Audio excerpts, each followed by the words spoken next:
Some say that Peter Drucker believed that culture eats strategy for breakfast, lunch, and dinner. Sun Tzu wrote the first book on strategy, where he essentially said we need to identify which mountain we want to take, what makes our army stronger than the other army, and how we're going to go farther, faster to take that mountain. Which one is more important? Why are we pitting culture and strategy against each other? Today on The Behaviorist, we investigate strategy.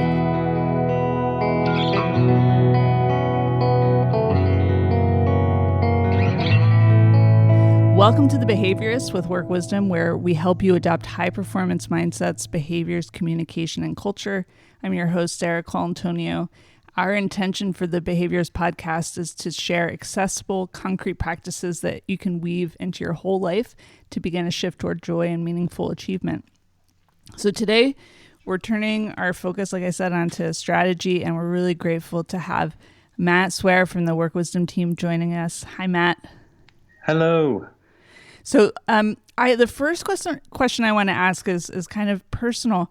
Why did you become interested in diving deeply into the intersection of culture and strategy?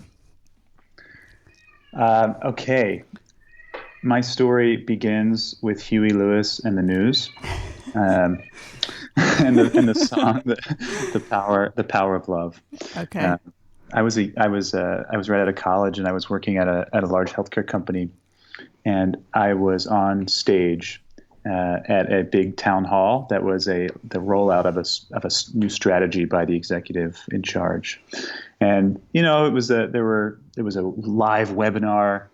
There were people all over the world watching this, and I'd say at least 500 people in the room, and there I was on stage with some colleagues, and we were singing Huey Lewis and the News, The Power of Love, except we were seeing The Power of One with these rebranded lyrics. And so anyway, the short of the story is it was just as awkward as you can imagine. It was very much a forced cultural exercise, and culture in using culture as a tool for strategy. So the executive got one thing right, which is that strategy, in my mind, is the fuel by which, so culture is the fuel by which sort of strategy can run and thrive. But it turned out that the strategy was half baked, and this culture was so forced that it really fell flat. And so within a year, that executive was gone. And so even as a very young employee, I realized I had this feeling that, wow, like getting the cultural balance right, making people feel like they're part of something and they have ownership, but also getting the sort of the nuts and bolts of sort of where you're going and why. These are really important concepts.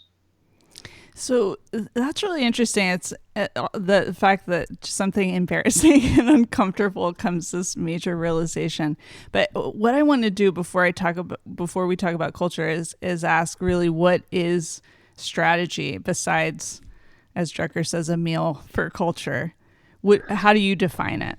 Yeah, I think of strategy just simply as a roadmap, and as I was sort of saying, if I'm juxtaposing these two ideas, strategy versus culture. Culture is sort of a fuel for the car, and the strategy is this map, and that's sort of how everybody knows in a very concrete way where this organization is going, why, how.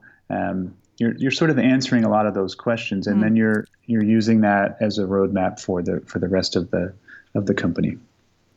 So my next question sort of pits strategy against culture, but it sounds like what you're saying is that they work really well together. So I was going to say, what's more important, strategy or culture? But so can you expand a little bit more on the importance of culture? Why it's such a big deal? Yeah, I hate to take the middle road, but I'm going to do it anyway. Okay. And so, yeah, I believe that sort of this dichotomy, I think pointing out the differences between culture and strategy are helpful because it helps organizations understand maybe what they're missing and where they should invest more time or more energy. But to me, it's always both that really matter. It's something that a work wisdom value. We've all talked a lot about the idea of psychological safety. Yeah. And so if you're trying to get a group of people to create a strategy, well, they probably need to feel really safe and feel like they can express themselves well, if you're trying to get the best out of people and the best ideas. And so that goes back to culture. And so it's never just one thing. Yeah. So since it's so important, how can organizations and companies strategize to go farther, faster? How can they use strategy for their benefit? This is something that Kedren and I spoke about when we first met, actually, that we were both working at similar nonprofits. And, I think it's sort of a trope, but it bears saying that a lot of nonprofits have sort of the typical thing is that they have amazing culture and they have amazing heart. Yeah.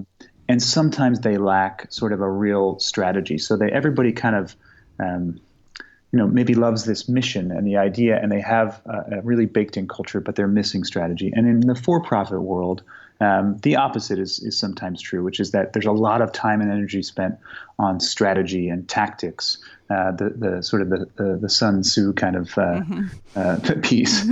But perhaps the culture is sort of lacking. And so what can companies do? Well, I think if it is the latter, which is that they've spent a lot of time on strategy, but somehow they're missing the mark, I think it bears going back to find out who is involved in the strategic planning.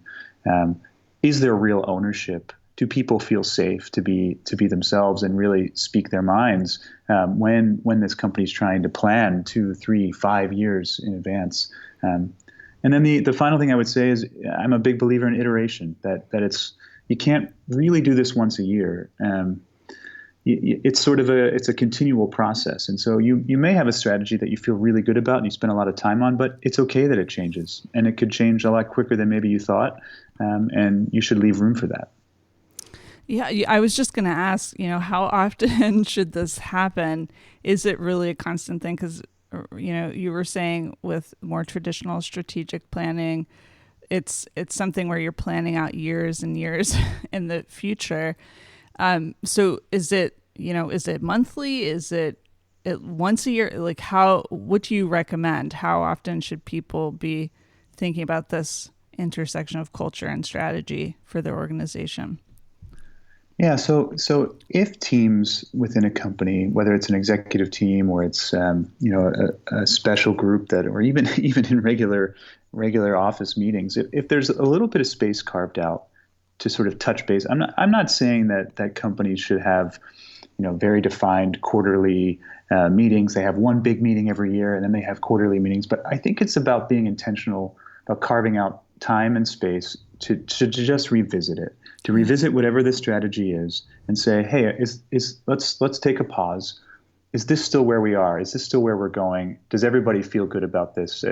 Do we have alignment? So how often is that? So yeah. Do you have a recommendation for? I guess it depends on the organization or the company.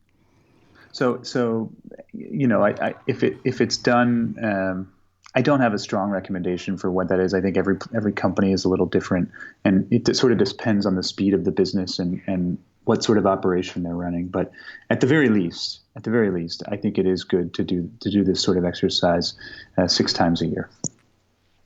Okay, so that's a concrete recommendation. Yeah. So my other question has to do with who within the organization, who within the company should be doing this. Is it organization wide, or what do you think? Who should be part of this process of strategizing?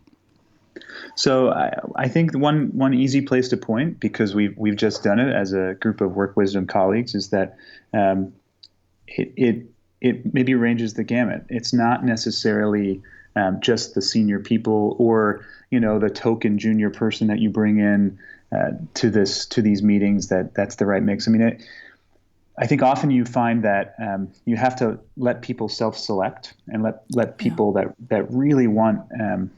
If they have some, I'm not saying this very well, but the idea of self-selection appeals to me in that if you offer a place for people to come forward if your culture allows that. So again, going back to have you created a safe place so that people can come forward? But if you have that, then maybe ask the question, who would like to be involved?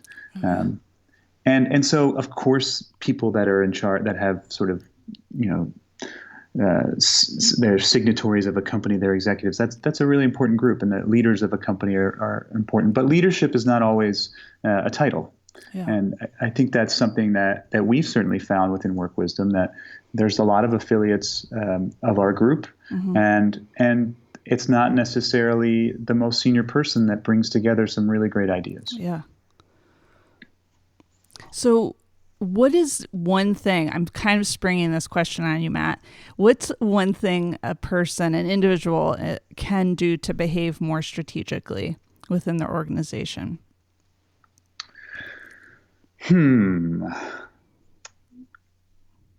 So sometimes, we all get bogged down in our functional area.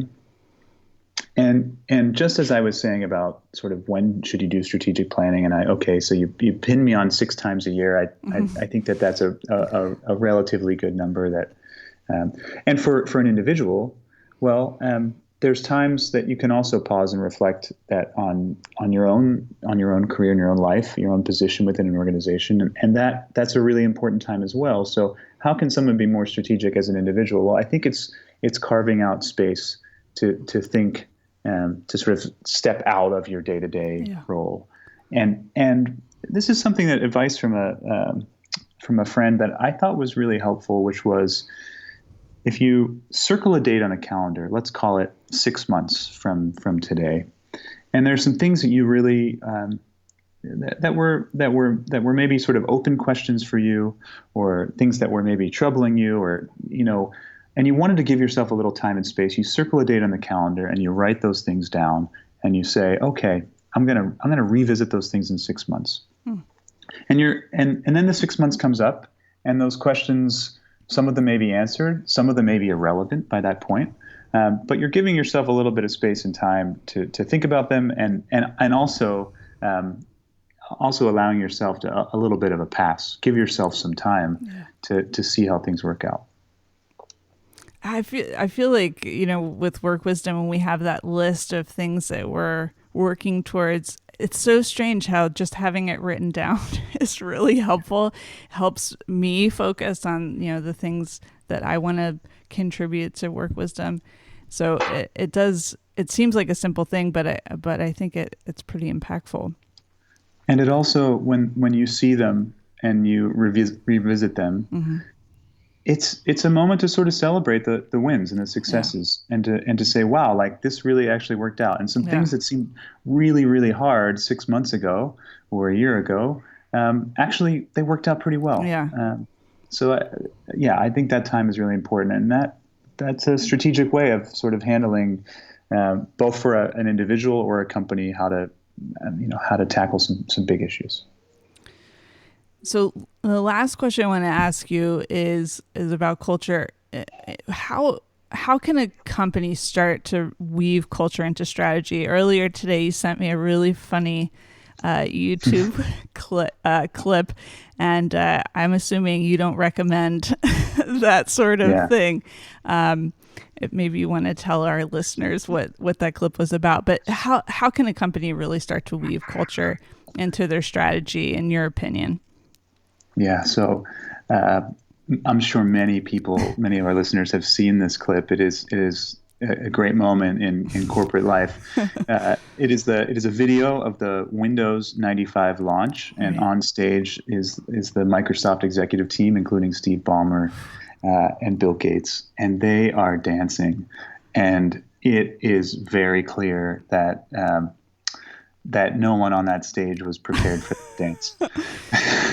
And so it did actually, that clip, and just thinking about talking to you today, it reminded me of my time on stage with Huey Lewis in the news and that launch. And so I think the point is that this has to be sincere. Strategy and culture, they both have to be sincere and earnest, and you cannot force these things. And so if if a company has what they think is a really great strategy for moving ahead, but they're missing the mark on culture, you can't fix the culture through the strategy of your business and the goals that you've set for your performance. But you can take time through many of the exercises that Work Wisdom sort of expounds, that you can actually focus on culture and building teams that feel good about one another. Mm-hmm. And so